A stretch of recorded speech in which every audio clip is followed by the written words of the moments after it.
चावला जी, दूसरी बार आपका स्वागत है अकाउंटिंग पॉडकास्ट में। सबको पता है कि आपके पास ना बहुत सारी डिग्रीज हैं, तो अब ये 11वीं डिग्री कहाँ से आ गई सर? मुझे इंडिविजुअल लेवल पे भी वर्ल्ड बुक ऑफ रिकॉर्ड ने रिकॉग्नाइज किया है कि मैक्सिमम अवेयरनेस प्रोग्राम एमएसएमई के करने के लिए।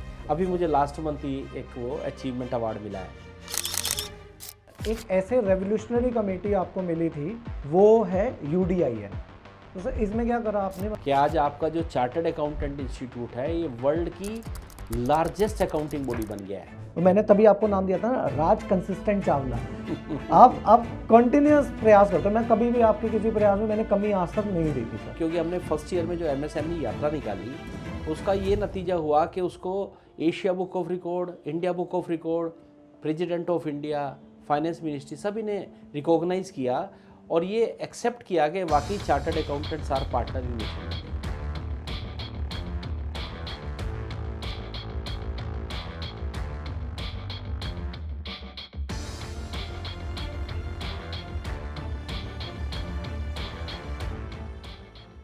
नमस्कार दोस्तों, मेरा नाम है CA जतिन आगरा और आज मैं आपका स्वागत करता हूं अकाउंटिस्ट की एक नई पॉडकास्ट में। आज की पॉडकास्ट हम एक ऐसे व्यक्ति के साथ कर रहे हैं जिसका आपके जीवन के अंदर बहुत ज़्यादा महत्व है। यह इंसान 10 डिग्रियों के साथ है और 11वीं डिग्री के लिए प्रिपेयर कर रहे हैं। प्लस इनकी एक क्वालिफिकेशन नहीं बोलूँगा, इनकी एक रोल बताऊँगा।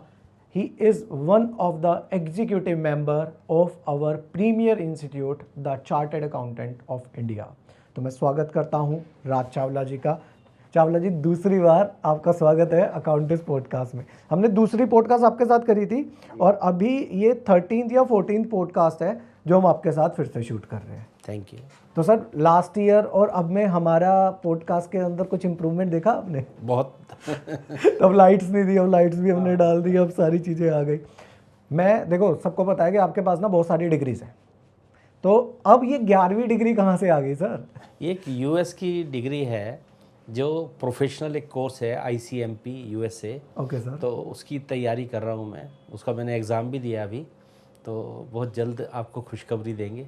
तो मतलब 11 डिग्री हो जाएंगे। मतलब सर, विजिटिंग कार्ड भी छोटा पड़ जाता है इतनी सारी डिग्रीज लिखने के साथ। अच्छा लगता है एक्चुअली। क्या होता है, हर कोई पढ़ सकता है, सिर्फ हम हिम्मत नहीं कर पाते। हाँ जी। सारा खेल हिम्मत का है। हमेशा अगर जैसे हमने CA पास किया, मैं तो सभी बच्चों को कहता हूँ कि जिस किसी ने CA पास कर लिया इसका मतलब उसने पिज़्ज़ा बना लिया। बाकी तो सब टॉपिंग्स हैं। हाँ जी। बहुत ज़्यादा मेहनत नहीं करनी होती, क्योंकि एक बार आपने एक लेवल अचीव कर लिया, उसके बाद 6 महीने जैसे कंपनी सेक्रेटरी किया तो लगभग सिमिलर ही सारे एग्ज़ाम होते हैं। ICAA किया, LLB की, MBA किया, तो सब सिमिलर एग्ज़ाम होते हैं। एक बार आपके फंडे क्लियर हो गए उसके बाद कहीं पे कुछ भी लिख सकते हैं, तो कोई मुश्किल नहीं होती। तो सर, अभी जैसे आपका 2 साल कंप्लीट हो गए आपके सेंट्रल काउंसिल के सफ़र के अंदर, तो लास्ट टाइम जब हमने डिस्कस करा था तब आपने अपना बहुत सारी बताया था कि आपने जो कंट्रीब्यूशन करा टुवर्ड्स ICI, तो वो पहले साल का था। सेकंड ईयर आपका जोश कुछ ठंडा हुआ या नहीं? उससे बड़ा ही है। जैसे आपने इम्प्रूव किया अपने पॉडकास्ट में, हमने भी अपनी कमेटी की वर्किंग्स में इम्प्रूवमेंट किया है। क्या क्या करा? बहुत सारी बताओ चीज़ें। सर। जैसे मैंने बताया था कि फर्स्ट ईयर में मैं MSME में इस साल 3rd टाइम वाइस चेयरमैन हूँ कंटिन्यूसली। अच्छा सर। हमारे प्रेसिडेंट साहब ने, क्योंकि हमने फर्स्ट ईयर में जो MSME यात्रा निकाली उसका ये नतीजा हुआ कि उसको Asia book of record, India book of record, president of India, finance ministry सभी ने रिकॉग्नाइज किया और ये एक्सेप्ट किया कि वाकई chartered accountants are partner in nation building. Right sir. क्योंकि आपको जान के खुशी होगी, हमने जब लास्ट MSME यात्रा शुरू की थी 2022 में, उस समय पे MSME के जो रजिस्ट्रेशन होते हैं 15 अगस्त 2022 को 1 करोड़ थे। हाँ जी। और आज की डेट में वो 4 करोड़ है। With in span of 1.5 year the number of registration under MSME, that is उद्यम रजिस्ट्रेशन, आर 4 करोड़। और मैं ये नहीं कहता कि सारा कोई हमारा ही किया हुआ है, लेकिन हम इसमें एक मेजर कंट्रीब्यूटर है। ICI इसमें मेजर कंट्रीब्यूटर है। और आपको ये एक जान के और खुशी होगी कि मुझे इंडिविजुअल लेवल पे भी वर्ल्ड बुक ऑफ रिकॉर्ड ने रिकॉग्नाइज किया है कि मैक्सिमम अवेयरनेस प्रोग्राम MSME के करने के लिए। अभी मुझे लास्ट मंथ ही एक वो अचीवमेंट अवार्ड मिला है। सब वो वाला हम अभी डिस्प्ले पे लगाएंगे जो भी आपको अवार्ड मिला। तो अच्छा लगता है कि जब आप कोई मतलब हमारे जो मेंबर्स हैं वो वर्किंग कर रहे हैं सीए इंस्टीट्यूट को आगे लेके जाने के लिए। आपको देख के तो मतलब आप मुजफ्फरनगर से हैं, सबको पता है वाली बात, आप एक इंस्पिरेशन है वहाँ पर हम सबके लिए कि हम आपके जैसे बने। तो मैंने तभी आपको नाम दिया था ना, राज कंसिस्टेंट चावला। आप कंटिन्यूस प्रयास करते हो, मैं कभी भी आपके किसी प्रयास में मैंने कमी आज तक नहीं देखी सर। सर अब ना जब बात चली है ना, मतलब देखो थोड़ा सा ना डाउट है, हमारा जो ये पॉडकास्ट सुनते हैं ना, ये स्टूडेंट भी सुनते हैं, चार्टर्ड अकाउंटेंट भी सुनते हैं और एंटरप्रेन्योर्स भी सुनते हैं, स्टार्टअप वाले हो, नॉर्मल बिजनेस हो। बड़ा कंफ्यूजन चल रहा है रिगार्डिंग दैट इंटरेस्ट वाला फैक्टर सर, कि डिलेड पेमेंट है, उसे सरल शब्दों में समझा सकते हो? बिल्कुल ऐसा है, वर्ल्ड वाइड जो एमएसएमई का कंट्रीब्यूशन है जीडीपी में वो 50 to 60% है। हमारे देश में लगभग 30 to 35% है। गवर्नमेंट ऑफ इंडिया चाह रही है कि भाई ये जो एमएसएमई है हम इसको सपोर्ट करें, राइट सर, क्योंकि एमएसएमई की सपोर्ट होगी तो हमारी जीडीपी बढ़ेगी। इसलिए गवर्नमेंट ने बहुत सारी स्कीमें निकाली हैं। जैसे एक तो पहले 2 करोड़ रुपए तक का लोन विदाउट कोलेटरल सिक्योरिटी मिलता था, लेकिन 1 अप्रैल 2023 से वो 5 करोड़ हो गया। यानी कि एमएसएमई कोई भी सिर्फ रजिस्ट्रेशन, और रजिस्ट्रेशन का मतलब ऑनलाइन रजिस्ट्रेशन, कोई फिजिकल डॉक्यूमेंट नहीं, कोई फीस नहीं, आपको 5 करोड़ रुपए तक का लोन सरकार दे रही है। दूसरी जो सपोर्ट करती है एमएसएमई मिनिस्ट्री आपको रिकवरी में सपोर्ट करती है। लास्ट ईयर बजट में उन्होंने एक और चेंज किया था सेक्शन 43BH में। वो ये था कि अगर आपने किसी एमएसएमई की पेमेंट 15 दिन से ज़्यादा रोक ली, अगर आपका एग्रीमेंट है तो 45 दिन, तो आपको जो है उस खर्चे की डिडक्शन नहीं मिलेगी बुक्स में। ओके। अगर 31 मार्च में सपोज वो पेंडिंग है और आपने पेमेंट उसका नहीं किया था, तो आपको उसका खर्चे का डिडक्शन नहीं मिलेगा। वो तब मिलेगा जब आप उसकी जिस साल में पेमेंट करेंगे, एक्चुअल पेमेंट। ठीक है सर। और इसी से रिलेटेड आपका प्रश्न है जो इंटरेस्ट ऑन डिलेड पेमेंट। हाँ जी। सरकार कितना बड़ा सपोर्ट कर रही है एमएसएमई को। सरकार कहती है कि अगर आपने किसी एमएसएमई की पेमेंट रोकी, वो 15 दिन या 45 दिन, स्टैंडर्ड टाइम इज 15 डेज, लेकिन अगर आपका एग्रीमेंट है तो आप 45 दिन तक उसे एक्सटेंड कर सकते हैं। लेकिन 45 से एक दिन भी ज़्यादा हो गया तो डिलेड पेमेंट कहलाती है। और डिलेड पेमेंट के ऊपर सरकार का रूल है कि आपको आरबीआई के रेट का 3 गुना ब्याज देना पड़ेगा। आरबीआई के रेट का आज की डेट में आरबीआई का रेट लगभग 6.75% है, तो इसका मतलब आपको interest on delayed payment is 20.25%। Okay. और इसके अंदर एक और पेच है, हाँ जी, कि ये मंथली कंपाउंडेड होगा, और मंथली इंटरेस्ट पे इंटरेस्ट मंथली कंपाउंडेड होते सोचिए लगभग 22% हो जाएगा। एक तीसरी बात हो रहा है इसके अंदर कि ये जो interest paid to MSME on delayed payment है, this will not be treated as a allowable expenditure. मतलब डंडे पे डंडा, डंडे पे डंडा। कारण जैसे हम गवर्नमेंट की कोई लायबिलिटी देने के लिए अगर कोई पेनल्टी पे करते हैं तो वो अलाउएबल एक्सपेंडिचर नहीं है। सरकार ने एमएसएमई को दिए गए ब्याज को भी उसी कैटेगरी में रखा है, यानी कि पेनल्टी हो गई, पेनल्टी है। अदरवाइज तो बिजनेस में अगर आप कोई ब्याज देते हैं तो that is a allowable expenditure, वो आपने बिजनेस को रन करने के लिए किया। लेकिन सरकार चाहती है कि एमएसएमई को अगर आपको ब्याज दिया, that will not B allowable expenditure. तो सोचो कितनी बड़ी सपोर्ट कर रही है गवर्नमेंट। मतलब आपने कह दिया एक तो उसका डिलेड पेमेंट करा, जब तक अगर पेमेंट डिलेड करा तो उसका खर्चा भी नहीं मिलेगा, खर्चा भी नहीं मिलेगा, ब्याज भी दोगे, ब्याज को भी एक्सपेंडिचर नहीं माना जाएगा। तो यानी एमएसएमई को आगे बढ़ाने के लिए सरकार का मोटिवेशन बिल्कुल क्लियर है। तो सर एमएसएमई के अंदर और भी, जैसे आपने लोन का बता दिया, और कोई एडवांटेज जो आपने जनरल पब्लिक को बताई हो, उन्हें पता ही ना हो, तो वो आप बताना चाहो तो कुछ? एक होता है जैसे मैंने लोन का बताया, लोन के साथ साथ इंटरेस्ट पे भी रिबेट मिलती है। अगर आप एमएसएमई हैं, बैंक से लोन लेते हैं, तो सरकार बैंकों को एक बेनिफिट देता है जो वो पास ऑन उनको करना होता है अपने कस्टमर को। यानी कि आपको इंटरेस्ट के रेट का भी अप टू 1.5% रिबेट मिलती है।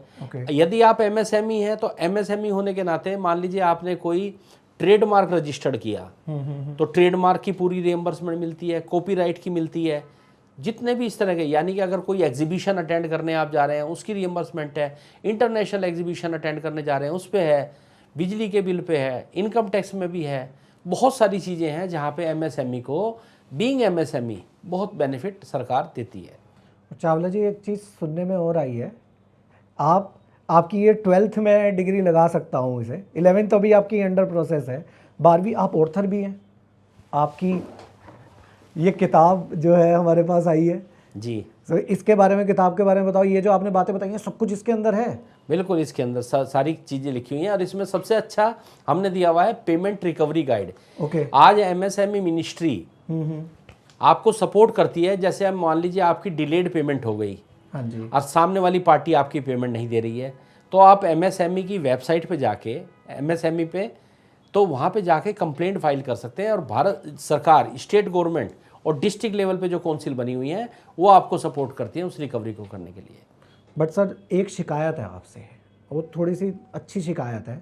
ये आपने किताब तो दी है, फर्स्ट एडिशन है आपका, वो पीछे लिखा हुआ रेट 1200 रुपये सर। ऐसा है, इसकी अगर आप क्वालिटी देखेंगे, हाँ जी, इसमें मेरे जो को राइटर हैं सीए मनोज लांबा जी, वो भी बड़े एमएसएमई एक्सपर्ट हैं। हाँ जी, हम दोनों ने मिलके इस बुक को लिखा है और इसके एक एक शब्द को आप देखिए, हमने एक एक चीज़ हाईलाइट की है। हाँ जी, इसकी बुक की आप थिननेस को देख के मत सोचिए कि छोटी सी किताब है और 1200 की है। और आपको खुशी के लिए और जानकारी के लिए बता दूं, ये 1200 रुपये इस पर लिखा जरूर है, लेकिन हमने इसको जो हमारे सोशल मीडिया हैं वहाँ पे हम सिर्फ 700 रुपये की बेच रहे हैं इसको। अच्छा, तो कोई चार्टर्ड अकाउंटेंट हो तो उसे एफओसी भी फ्री ऑफ कॉस्ट भी मिल सकती है? आपको तो जरूर दूंगा। Thank you sir. तो हम नीचे एक फॉर्म बना देंगे सर, जिस भी हमारे सीए जो भी चार्टर्ड अकाउंटेंट हैं, जो भी आपको बेटर लगता है, जो आप मुझे देना चाहते हैं, तो मेरे ख्याल से आपने मुझे कहा था कि चलिए 700 नहीं, हम 500 रुपये की ऑफर दे देंगे आपको। ठीक है सर, 50% से भी ज़्यादा दे देंगे। डन है सर, क्योंकि इसमें ना हमने बहुत मेहनत की है। हाँ जी, और बहुत इसमें आप देखेंगे एक एक शब्द को हमने कलरफुल वे में हाईलाइट किया है। हाँ जी, इसे पढ़ने के बाद किसी भी तरह का कोई डाउट रह नहीं जाएगा। एमएसएमई की रिकवरी कैसे करनी है, जो डिलेड पेमेंट है, ये लोगों को पता ही नहीं है, तो बहुत बड़ी प्रोफेशनल अपॉर्चुनिटी है। अच्छा, जैसे हम चार्टर्ड अकाउंटेंट बैंक ऑडिट के लिए इतने परेशान होते हैं, पहले हम लोग इनकम टैक्स का रिफंड भी तो क्लाइंट के लिए लाया करते थे। इसी तरह से क्यों हम अपने क्लाइंटों की रिकवरी का काम नहीं कर सकते? राइट, ऑनलाइन प्रोसेस है। जैसे आप इनकम टैक्स का रिफंड लेने के लिए उसकी आईटीआर फाइल करते हैं, इसी तरह से किसी एमएसएमई की पेमेंट रुकी हुई है, सपोज हम लोग ही बैलेंस शीट बनाते हैं, हमें सबका पता होता है कि कौन सी पेमेंट पेंडिंग है। हम अपने क्लाइंट से बात करके और उसको कह सकते हैं कि भाई साहब ये रिकवरी आपकी ऐसे हो सकती है और आपको ब्याज भी मिलेगा और आपको भी अच्छी फीस उसके बदले मिलेगी। तो सर ये इसके अंदर सीए की डिग्री तो नहीं चाहिए ना? ये ना ना ना, ये सीए की डिग्री तो नहीं चाहिए। स्टूडेंट भी कोई भी इसमें कर सकता है, पार्ट टाइम इनकम बना लेगा अपनी? कोई भी कर सकता है। हमारे चार्टर्ड अकाउंटेंट अभी एमएसएमई में काम ही बहुत नहीं कर रहे। अच्छा सर, जैसे आपने देखा पहले सेल टैक्स में नहीं करते थे, सर्विस टैक्स आया तो हमारे प्रोफेशनल लोग थोड़े इन्वॉल्व हुए। अब जीएसटी आया तो आप देखिए जीएसटी में तो सारे चार्टर्ड अकाउंटेंट्स ने कंट्रोल कर लिया है जीएसटी को। अभी एमएसएमई में हमारे सीए प्रोफेशन में उतनी अवेयरनेस नहीं है, इसलिए हमने 2022 में भी एमएसएमई यात्रा निकाली, 23 में भी निकाली और अब 24 में फिर दोबारा से हम बॉम्बे में एक बस बनवा रहे हैं। अच्छा, और 8 अप्रैल से वो हमारी यात्रा वहाँ से शुरू हो जाएगी। और यहाँ भी आएगी, दिल्ली भी आएगी? पूरे भारत में, क्योंकि तब हमने 2 साल पहले जब उसका नाम रखा था 75 डे 75 सिटी एंड 75 प्रोग्राम, तब भारत की आज़ादी का अमृत महोत्सव था। हाँ जी, आज आज मेरे सीए इंस्टीट्यूट की इस्टेब्लिशमेंट के 75 ईयर, क्योंकि हम 49 में हमारा इस्टेब्लिश हुआ था इंस्टीट्यूट। हाँ जी सर, अब हमारे 75वां साल चल रहा है, तो फिर हमने जो इसको थीम दी है वो same 75 day 75 city and 75 programme ही दिया है। तो हम 75 शहरों में उस बस के साथ घूमेंगे और सारे डिपार्टमेंट, चाहे वो एमएसएमई है, एनएसआईसी है, एसबीआई है, सिडबी है, इनवॉइस मार्ट है, इन सब के साथ हम जन जागरण अवेयरनेस प्रोग्राम चलाएंगे। शहरों में जाके अपने प्रोफेशनल भाई बहनों को भी बताएंगे कि इसमें आप जैसे मान लीजिए एमएसएमई को विदाउट कोलेटरल सिक्योरिटी लोन मिलता है। हाँ जी, अगर कोई मेरा प्रोफेशनल अपने क्लाइंट को लोन दिलाएगा तो कितनी अच्छी फीस मिलेगी। और ऐसे में क्या होता है, क्लाइंट को फीस देने में भी प्रॉब्लम नहीं होती जब उसके पास पैसा बैंक से आ रहा होता है। ऑडिट के नाम के तो उसको देने में तकलीफ होती है कि शायद उसकी जेब से जा रहे हैं, यहाँ पे उसको तकलीफ नहीं है। इसी तरह से अगर मैं एमएसएमई की रिकवरी की बात करूँ, मैंने मान लीजिए आपके 100 रुपये कहीं फंसे हुए निकलवा दिए, फिर आप मुझे 10 रुपये देने में हिच नहीं करेंगे, और मैं तो आपको 10 के ऊपर 20 रुपये ब्याज भी दिलवा रहा हूँ। हो सकता है आप कहें कि जी ब्याज ही आप रख लो राज जी। हाँ जी, आप सोचो। तो हम तो ऐसी चीज़ें अपने प्रोफेशनल भाई बहनों को बता रहे हैं कि आप ये काम करें, ज़्यादा बाकी काम भी करें, लेकिन इसमें बहुत फ्यूचर है, बहुत पोटेंशियल है। मतलब अभी नंबर आपके जैसे, आप इस वाले पूरे के पूरे डिपार्टमेंट को लीड कर रहे हो, तो आपने ये ऑब्जर्व करा कि अभी बहुत कम प्रोफेशनल हैं, तो अभी मैं तो अर्ली बता रहा हूँ एंट्री सर, है। हमारे देश में लगभग 10 करोड़ एमएसएमई हैं, हाँ जी। अभी रजिस्टर्ड हुए हैं 4 करोड़, अभी तो इतना बड़ा पोटेंशियल है। और वही मैंने आपको बताया कि वर्ल्ड वाइड लगभग 60% कंट्रीब्यूशन है एमएसएमई का जीडीपी में, हमारे देश में अभी 35% है। तो अभी गैप तो भरना है बहुत वाला। गैप है, बहुत काम हो सकता है अभी तो इसमें। तो सर ये तो आपने एक अपॉर्चुनिटी बता दी। एक अपॉर्चुनिटी आपने मुझे और बताई थी, something related to tax audit वाला। अभी पैसे कमाने की, देखो सर सिंपल सी बात है, हम जितने प्रोफेशनल हम पैसे कमाना चाहते हैं, तो मेरे को कुछ वो भी आप बता दें TAQRB के अंदर, जिसके आप लास्ट ईयर मेंबर थे, तो उसमें मैं कैसे पैसा अर्न कर सकता हूँ? चेयरमैन था, हमारे यहाँ एक कमेटी है, उसका नाम है taxation audit quality review board, TAQRB। हाँ जी। इसमें क्या होता है कि हमारा इंस्टीट्यूट अपने टैक्स ऑडिट की क्वालिटी को रिव्यू करने के लिए अपने मेंबर्स की के द्वारा साइन की हुई जो टैक्स ऑडिट रिपोर्ट होती हैं उनको रिव्यू करवाता है दूसरे प्रोफेशनल से, जैसे पीयर रिव्यू होता है। हाँ जी। और उसमें हम एम्पैनलमेंट बनाते हैं अपने सीएस का, जिन लोगों को 10 ईयर प्लस का एक्सपीरियंस होता है उनका पैनल बनाते हैं और उनको बैलेंस शीट की कॉपी और टैक्स ऑडिट रिपोर्ट की कॉपी देते हैं और उन्हें कहते हैं कि आप ये चेक करके बताएं सरसरी तौर पे कि क्या जो ऑडिटर ने अपनी ड्यूटीज़ को अच्छे से निभाया है, जो कमेंट है वो प्रॉपर दिए कि नहीं दिए। हाँ जी। उसके दो पर्पज़ होते हैं, एक तो ऑडिटर भी आगे से सावधान रहता है कि मुझसे कोई गलती ना हो जाए, ब्लाइंडली कोई काम नहीं करता, और आपके लिए प्रोफेशनल अपॉर्चुनिटी, आपको सीखने को भी मिला। जब दूसरे का काम करते हैं तो हमें बहुत सारी चीज़ें देखने को मिलती हैं, प्लस इंस्टीट्यूट इसके लिए ऑनरेडियम भी देता है। ओके जी, तो वो अर्निंग भी होगी। अर्निंग एंड लर्निंग दोनों होती है। अच्छा, अर्निंग एंड लर्निंग दोनों ही होती है। और आपको जान के खुशी होगी हाँ जी। कि लास्ट ईयर जब मैं इसका चेयरमैन था इस कमेटी का, आज तक की हिस्ट्री में हाईएस्ट रिव्यू हमने किए हैं लास्ट ईयर। अरे वाह सर, मतलब आपने एम्पैनलमेंट भी ज़्यादा कराए जी। और उसमें ये ताकत कहाँ से आती है आपके अंदर? कोई एक तो मोदी जी है और एक आप हो। अब सर देखो, मैंने आपको देखा है, मैं आपको ना बताऊँ कैसे ट्रैक करता हूँ। मैं पहले खोलता हूँ अपना इंस्टाग्राम, मैं इंस्टाग्राम पे देखता हूँ चावला जी की वो क्या है, पीछे की बैकग्राउंड क्या है। और बैकग्राउंड अगर दिल्ली का है वो मुझे समझ आ जाता है, और दिल्ली का मैक्सिमम टाइम होता, आप कभी हैदराबाद, कभी मुंबई, कभी ये आप मुझे बताओ कितना ट्रैवल आप कर चुके हो इन ICI in last year, second year का रिपोर्ट कार्ड पे चलते हैं ज़रा पे। नहीं देखो, इंस्टीट्यूट के तो हम सिपाही हैं, जहाँ पे भी हमारी ड्यूटी लग जाती है। अब जैसे इस साल मुझे एग्ज़ाम डिपार्टमेंट में भी ड्यूटी है, एग्जीक्यूटिव कमेटी में भी है, फाइनेंस कमेटी में है, पीयर रिव्यू बोर्ड का भी मैं वाइस चेयरमैन हूँ, MSME स्टार्टअप कमेटी का वाइस चेयरमैन हूँ, और प्लस हमारे यहाँ जो एक मेन इंपॉर्टेंट है हमारे मेंबर स्टूडेंट का जो सेक्शन है M&SS, तो उसका भी मैं वाइस चेयरमैन हूँ।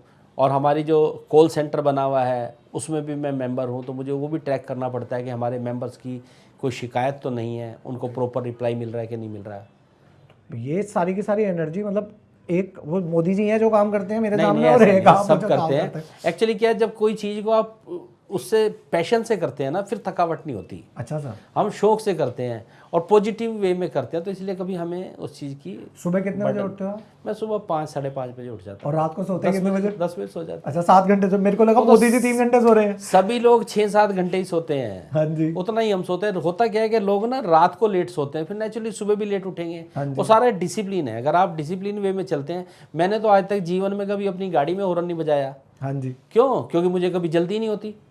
और मैंने देखा कि हॉर्न बजाने से शायद मैं देर से पहुंचता हूँ, हॉर्न ना बजाऊं तो जल्दी पहुंच जाता हूँ।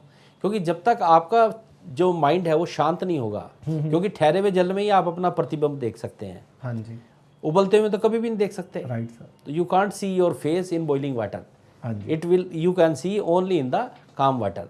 तो जब आप शांत रहते हैं तो आपकी प्रोडक्टिविटी भी ज़्यादा होती है। सर अब मैं बन गया हूँ रजत शर्मा। अब आपके ऊपर अगला आरोप है कि आप अपने जो डेली अपडेट भेजते हो, इसके लिए आपने 4 बंदों की टीम बिठा रखी है, आप खुद नहीं लिखते। मैं अभी आपको अपना मोबाइल चेक करा सकता हूँ कि सुबह मैं उठ के 1 से 1.5 घंटा लगाता हूँ इसको बनाने में, पूरी सर्फिंग करता हूँ। जैसे कल हमारे एग्ज़ाम सिस्टम की, मैं तो जबकि कमेटी का मेंबर था, उसके बावजूद भी मैं जो इनपुट लेता हूँ वो हमेशा वेबसाइट से लेता हूँ। क्योंकि परसों हमने देखा कि एक फर्जी नोटिफिकेशन बाजार में घूम रहा था 18 तारीख की डेट का, कि एग्ज़ाम की जो डेट है हमारे CA के एग्ज़ाम की, क्योंकि अब लोकसभा का इलेक्शन है, उसकी वजह से वो सारा जो है पोस्टपोन उन्होंने जून में कर दिया, फर्जी था। हाँ जी। और मैं कोई भी कंटेंट जो लेता हूँ हमेशा वो बिल्कुल सही जगह से उठाता हूँ। मैं कमेटी का मेंबर होने के बावजूद मैंने ICI की सुबह वेबसाइट से वो पूरा का पूरा नोटिफिकेशन डाउनलोड किया और वो अपडेट में अपनी भेजा, ताकि हमारे जो दूर दराज के बच्चे बैठे हैं उन्हें सारा पता लग जाए कि कौन सी डेट हमारी, कौन सा पेपर किस डेट को होना है। क्योंकि थोड़ा सा जो है चेंज हुआ है, दो दिन, जिस दिन हमारा सीए का एग्ज़ाम है और लोकसभा का इलेक्शन भी है, दो कॉन्फ्लिक्ट हो रहे थे, उसकी वजह से हमने थोड़ी सी शेड्यूलिंग चेंज की है। तो कहने का मतलब ये है, चाहे वो इनकम टैक्स की वेबसाइट है, चाहे वो जीएसटी की है, चाहे एमसीए है, सेबी है, आरबीआई है, मैं इनकी वेबसाइटों पे जाके और जो इनके अमेंडमेंट आते हैं, नोटिफिकेशन आते हैं, और उनको कॉपी पेस्ट ही करता हूँ। लेकिन मैं कंटेंट वहीं से जो रिलायबल कंटेंट होते हैं खुद बनाता हूँ। अगर ऐसे 4 बंदे बिठा के बनने लगे फिर तो सारे लोग भेजने लगेंगे। नहीं सर, वो कारण क्या, एक तो आपकी कभी छुट्टी नहीं है। नहीं, मेरे पास 4 बंदे जरूर हैं, वो 4 बंदे उसको डिस्पैच करने के लिए हैं। अच्छा, इसका रॉ मटेरियल मैं ही तैयार करता हूँ। मतलब पब्लिशर आप हो, एडिटर आप हो, डिस्ट्रीब्यूटर आपने टीम रख दी। वो फिर फेसबुक पे, इंस्टाग्राम पे, व्हाट्सएप पे, ईमेल पे, वो सब हमारे ऑफिस के बच्चे हैं, वो फिर आगे भेजते रहते हैं। तो यानी अब मेरे को ना आपका नाम एक और ऐड करना पड़ेगा। जैसे मैंने राज कंसिस्टेंट चावला बनाया है, सीए राज सिंपल चावला, यानी आपने सिंपल चीज़ें उठाई, वेबसाइट से कलेक्ट करके आपने उसे बना के आगे बहुत ही सिंपल भेज दिया। मैंने तो इसमें कुछ भी कॉम्प्लिकेशन नहीं है। कोटेशन भी मैंने भेजी थी, उसमें कहा था कि जी हर चीज़ सिंपल बहुत अच्छी है, लेकिन सिंपल होना बड़ा मुश्किल काम है। हाँ जी, हंसना भी सिंपल है, काम करना भी सिंपल है, रिजल्ट लेना भी सिंपल है, कोई मुश्किल नहीं है। हाँ जी, लेकिन मुश्किल क्या है, सिंपल बनना, वो नहीं हम बन पाते। तो लोग ना बहुत कॉम्प्लिकेटेड होते हैं। कई लोग तो फेसबुक पे लिखते हैं स्टेटस कॉम्प्लिकेटेड, वो खुद ही लिखते हैं कि मैं कॉम्प्लिकेटेड हूँ। उलझे हुए हैं लोग। ये तो है सर बच्चों की ना थोड़ी सी नाराज़गी है, क्योंकि मैं थोड़ा सा स्टूडेंट कम्युनिटी से जुड़ा हूँ। वो कह रहे पेपर जून में कर देते हैं। नहीं पॉसिबल। आपको जान के खुशी होगी, अभी 10 दिन पहले ही हमारे इंस्टीट्यूट की जो एग्ज़ाम कमेटी है, उसने हमारे बच्चों के लिए बहुत बड़ा डिसीजन लिया है कि जो हमारे फाउंडेशन के और इंटर के बच्चे हैं, अब उनको 6 महीने का इंतजार नहीं कराना पड़ेगा। हाँ जी, अब उनको हर चौथे महीने एग्जाम की फैसिलिटी दे रहा है इंस्टीट्यूट। ये मई तो चूंकि डिक्लेयर हो चुका था, इसमें हम चेंज नहीं कर सकते थे। अब मई के बाद आपको नवंबर में एग्जाम नहीं देना, सितंबर में होगा, सितंबर के बाद जनवरी में होगा, जनवरी के बाद मई होगा। तो फाउंडेशन और इंटर को अब हर 4th महीने, क्योंकि हमारा 4 महीने का ये शेड्यूल हुआ, हाँ जी, इसके अंदर 15 दिन तो हम पहले एग्जाम का फॉर्म भरने के लिए बच्चे को देते हैं। फिर उसके बाद जो है, उसके 1 महीने बाद वो एग्ज़ाम होता है। फिर 15-20 दिन में वो सारी कॉपियाँ इकट्ठे होकर सारी वो चेक हो जाती हैं। फिर आपका रिजल्ट आया, और रिजल्ट आने के फिर आप दोबारा से फार्म भर सकते हैं। यानी कि आपकी साइकिल, आपका जो बीच में 1-1.5-2 महीना जो होते थे, उसकी बचत कर दी हमने। मैंने देखा था जब आप ये वाला सारा प्रोसेस कर रहे थे, आप बहुत वरीड थे, और आपने मेरे से, आपका मेरा पर्सनल डिस्कशन था, it was not on air, कि आप चाहते थे कि जितना ज़्यादा बच्चों को फैसिलिटी दे सके, वो कहीं ना कहीं आपके ये कंट्रीब्यूशन सर दुनिया रिकॉग्नाइज करती है कि आप कितना हार्ड वर्क करते हैं for the betterment of future of. क्योंकि इसके पीछे एक और लॉजिक भी था कि हमारे अब इंटर के बाद ही बच्चे की ट्रेनिंग है। हाँ जी, पहले तो ये होता था बच्चे को भी और हमारे एम्प्लॉयर को भी कि बच्चा जो है अगर एग्जाम में फंसा रहेगा तो मेरे ऑफिस में कब आएगा। हाँ जी, अब हम कहते हैं कि आपको ट्रेनिंग ही नहीं कर सकते आप जब तक आपकी इंटर नहीं है। यानी कि जब आपकी कोई ट्रेनिंग ही नहीं है, फिर तो आप कंटिन्यूटी में अपनी पढ़ाई कर सकते हैं ना। हाँ जी, तो हम आपका एक तरह से हमने आपको 2 की जगह 3 अटेम्प्ट दे दिए 1 साल के अंदर। सर फाइनल का भी कर देना। नहीं, फाइनल का पॉसिबल नहीं है, क्योंकि वो ट्रेनिंग के बाद होता है। अच्छा, मतलब मैं कह रहा हूँ अगर हो सके तो सर कर देना, एक अटेम्प्ट एक्स्ट्रा मिल जाएगा। फाउंडेशन का जो हमारा जो एक रोड मैप बना हुआ है, क्योंकि आपने देखा होगा कि हमारा नया कैरिकुलम 1 जुलाई 23 से आया है। तो हमारा ये है कि आने वाले टाइम में फाउंडेशन हम साल में 4 करने जा रहे हैं। अच्छा, फाउंडेशन 4, इंटर 3 और फाइनल होता वाले क्या है, जो नया बच्चा जब आता है, 12th पास करके आता है, तो उसको लगता है कि मैं अपनी लाइन सेट करूं।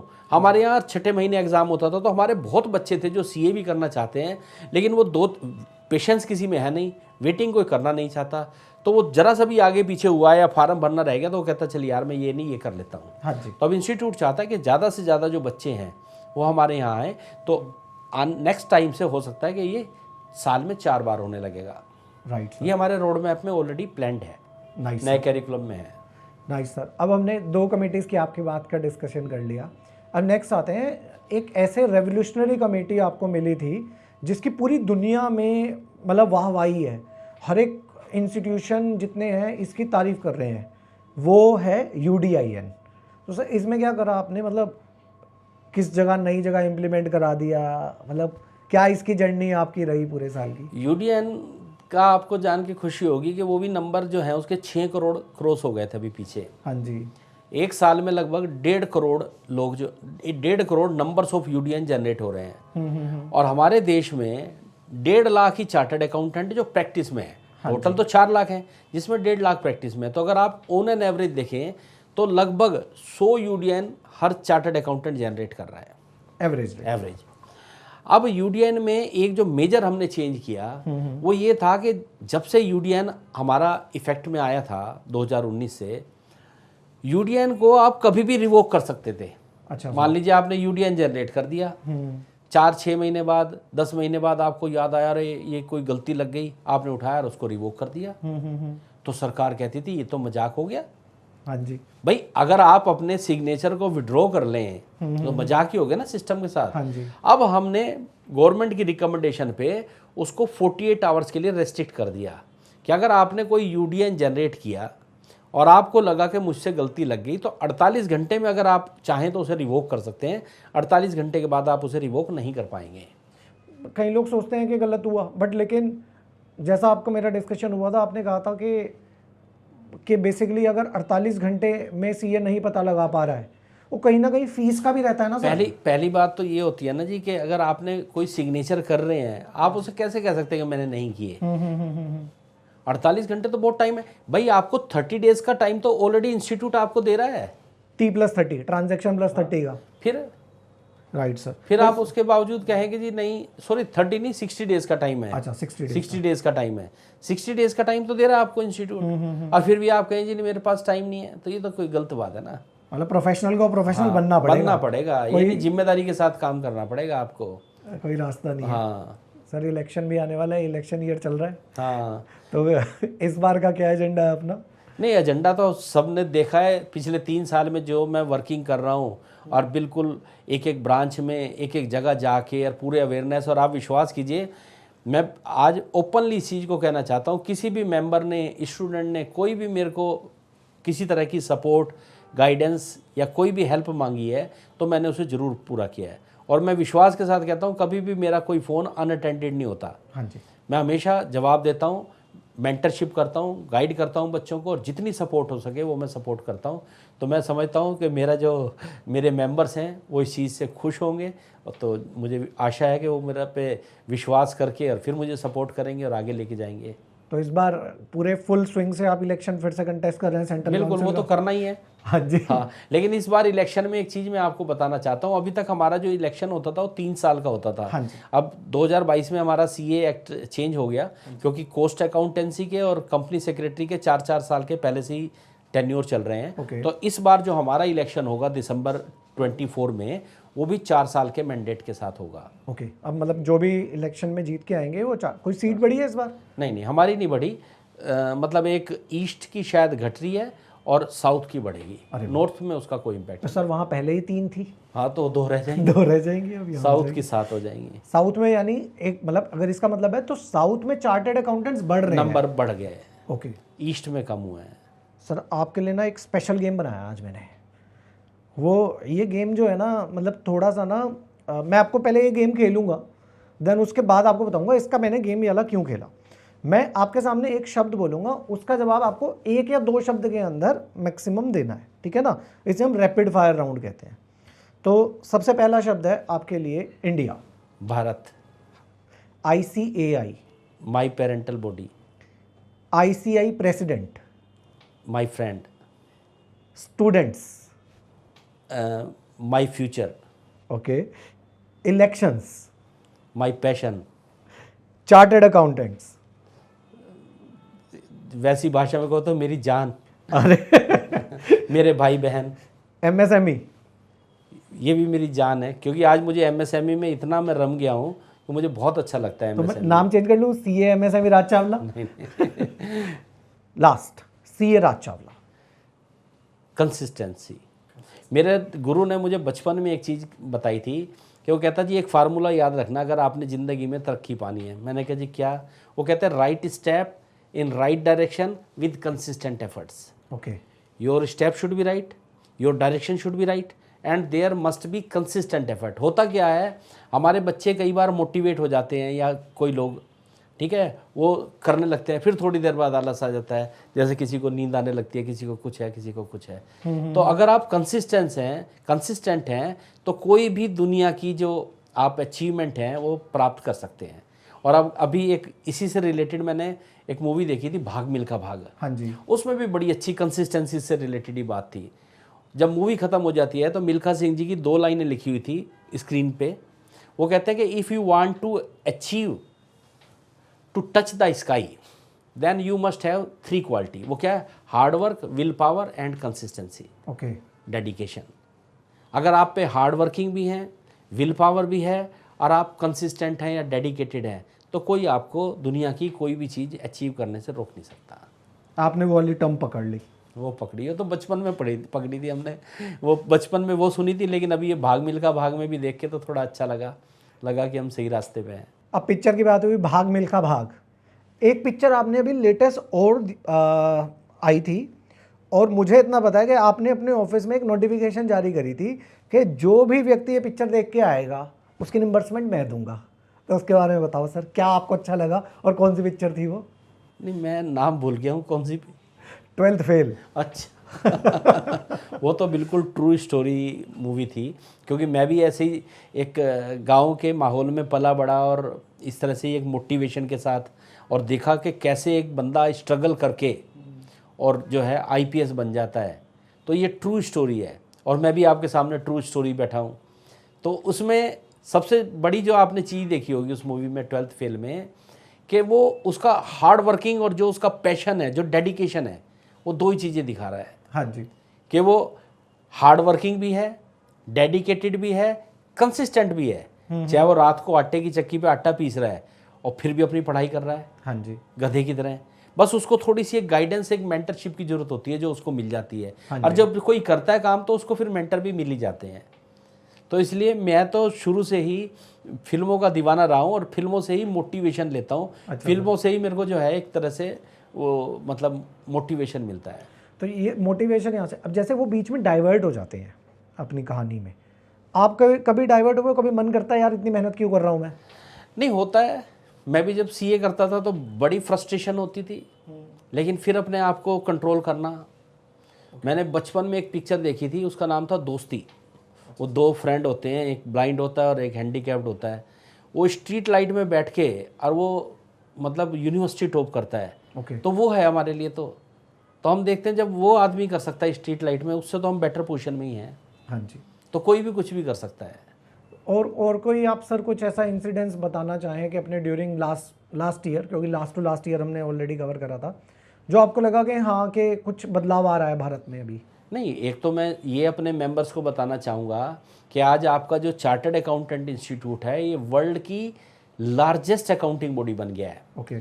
और आज इतनी स्ट्रेंथ आपकी बढ़ गई है कि अगर आप सिंगापुर में जाके 6 महीने रह लें तो जिस दिन आपको 183 डे हो जाएंगे, उस दिन Singapore institute of chartered accountant आपको बिना कोई एग्ज़ाम पास किए आपको डिग्री देने के लिए तत्पर है। अरे वाह सर, ये कितना बड़ा अचीवमेंट है। अदरवाइज हमारे जो एमआरए हैं पहले, हाँ जी, चाहे वो सीपीए ऑस्ट्रेलिया से है, सीपीए कनाडा से है, वहाँ पे आपको 2 पेपर पास करने हैं। हाँ जी, लेकिन सिंगापुर में तो आपको कोई पेपर ही नहीं पास करना, बस रहना है। वो कहते हैं कि इंडियन चार्टर्ड अकाउंटेंट तो भाई पहले ही बहुत कैपेबल है। ओके। बस 6 महीने एक बार यहाँ रह लीजिए, आप शो कीजिए कि आप यहाँ रहना चाहते हैं, हम आपको डिग्री बिना कोई एग्ज़ाम पास किए हुए दे देंगे। तो ये तो आपकी बहुत बड़ी अचीवमेंट है सर कि आपने अपने टेन्योर में इस लेवल पर आप लेके चले गए हैं इंस्टीट्यूट को। और आगे आपकी क्या प्लानिंग है, मतलब क्या सोच रहे हो अभी?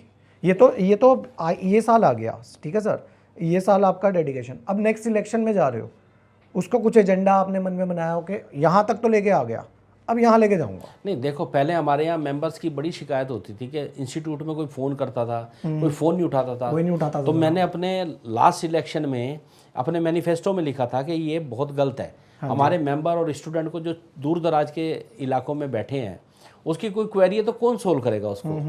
तो प्रेसिडेंट साहब ने हमारी रिक्वेस्ट पे इवन नॉर्थ रीजन का मुझे ही इंचार्ज बनाया और हमें नोएडा में एक कॉल सेंटर बना के दिया जो 90 सीटर कॉल सेंटर है। ओके। आज 98% लोगों की प्रॉब्लम जो है वहाँ पे कॉल सेंटर के थ्रू रिजोल्व। क्या प्रॉब्लम, मतलब क्या छोटी छोटी चीज़ें होती हैं। किसी मेंबर कोई रजिस्टर नहीं कर पा रहा, कोई फीस नहीं पे कर पा रहा, कोई बच्चा जो है एग्ज़ाम फॉर्म नहीं भर पा रहा, तो उसकी प्रॉब्लम्स को पोर्टल खोल के और उसको सपोर्ट करना, बताना, गाइड करना। छोटी छोटी चीज़ें होती हैं। तो हम चाहते हैं कि हमारा इंस्टीट्यूट आज टोटली डिजिटलाइज हो चुका है। आज अगर आपको एक छोटी सी बुक भी लेनी है तो ऑनलाइन ही ऑर्डर आपको करना पड़ेगा, ऑनलाइन ही पेमेंट होगी और ऑनलाइन ही आपके घर पे उसकी डिलीवरी आ जाएगी। तो हमारा इंस्टीट्यूट अब ग्लोबलाइजेशन की तरफ बढ़ रहा है।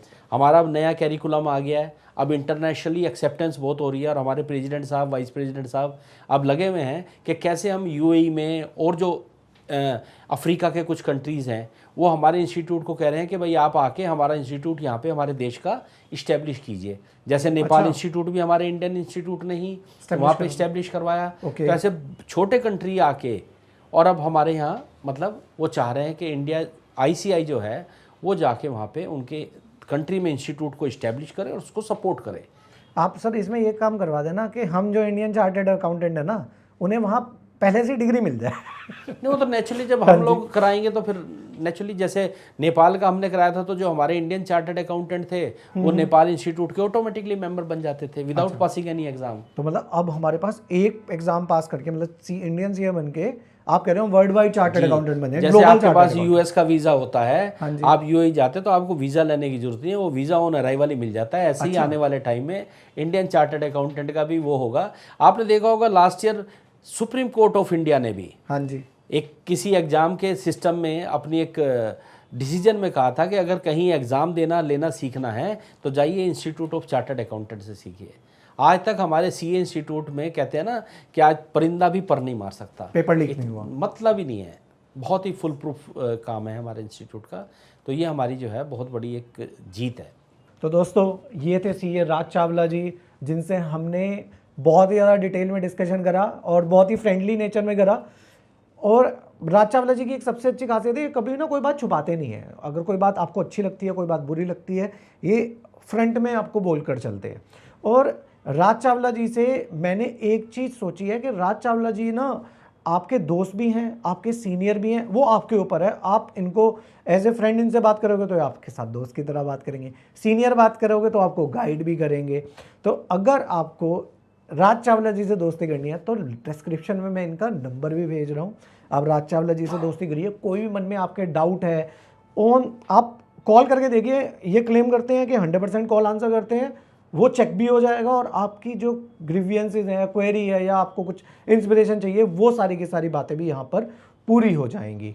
तो इन्हीं शब्दों के साथ आज की पॉडकास्ट को हम कंक्लूड करते हैं। और हाँ, इस पॉडकास्ट को देखने के बाद ना सबसे ज़्यादा जो ज़रूरी बात है, सांस लेने से भी ज़्यादा ज़रूरी बात है, हमारे चैनल को सब्सक्राइब करना और इस वीडियो को लाइक करना और ज़्यादा से ज़्यादा शेयर करना। और हाँ, मैं एक बात की कमिटमेंट करता हूँ, अगर मेरे इस वीडियो पर 20,000 व्यूज़ आए और 1000 लाइक्स आए तो मैं नेक्स्ट जो हमारे पॉडकास्ट में ऐसे चार्टर्ड अकाउंटेंट को इनवाइट करूंगा जो आपको टोटल MSME सिखा कर जाएगा, पूरी क्लास लगाऊंगा मैं उसके अंदर। और उनसी का नाम है CA मनोज लांबा जी, उनका अपना YouTube चैनल भी है। और हाँ, नेक्स्ट मैं राज चावला जी को अगले एक एपिसोड में फॉलो करने वाला हूँ। मैं इनके पीछे बैठ के देखूंगा पूरे दिन ये क्या क्या काम करते हैं, सो दैट मैं आपको दिखा सकूं कि एक सेंट्रल काउंसिल मेंबर जो कि एग्जीक्यूटिव मेंबर भी है हमारे CA इंस्टीट्यूट का, पूरे दिन में क्या क्या काम करता है। इन्हीं शब्दों के साथ आज की पॉडकास्ट यहीं खत्म।